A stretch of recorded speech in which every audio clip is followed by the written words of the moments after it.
Right now, major metropolitan areas are heavily focused on transitioning away from fossil fuels to combat urban air pollution. One highly promoted solution is ethanol. By blending 20% ethanol into the petrol we put in our cars, we are supposed to significantly lower harmful urban exhaust. The message to the public is appealing. When you choose this fuel at the pump, you are actively participating in cleaning up the environment.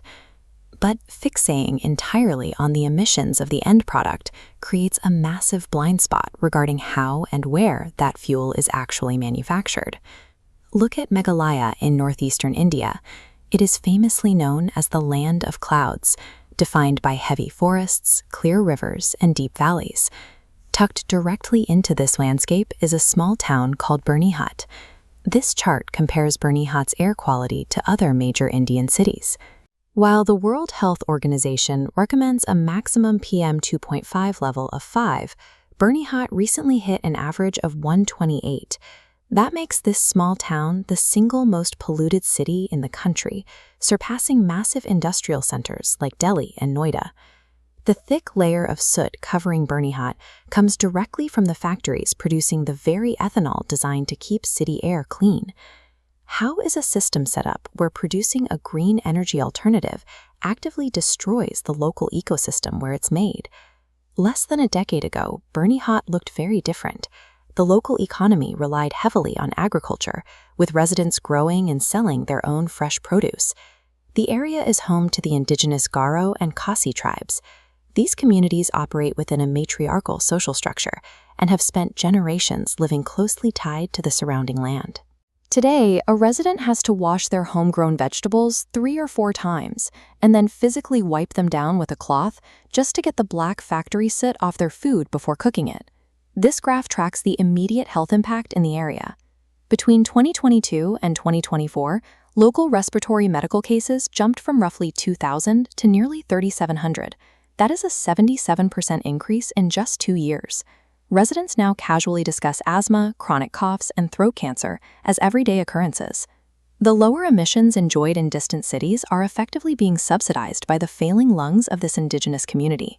Byrnihat sits in a topographical bowl.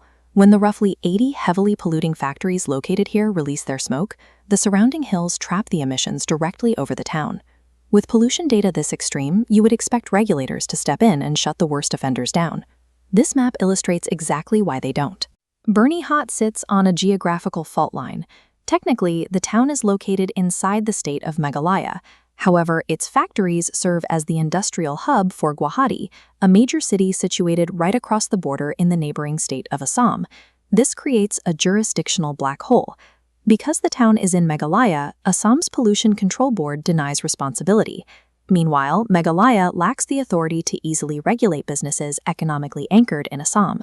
So, the money flows one way, and the toxic cloud stays put. Without fear of legal oversight, the factories exploit the gap. Locals report that facilities crank up their smoke emissions under the cover of night and use hidden underwater pipes to dump toxic chemical waste directly into the river. When corporate entities can use state borders as a shield against accountability, environmental laws cease to function entirely. Byrnihat is a localized tragedy, but it exposes a massive flaw in our current approach to the global green energy transition. We are moving our smog, not eliminating it. The air in modern cities looks cleaner only because the industrial heavy lifting is outsourced somewhere else. Modern environmental policy is incredibly strict about what comes out of a car's tailpipe. At the exact same time, it ignores the cheap, highly toxic manufacturing processes forced upon marginalized communities to produce that fuel.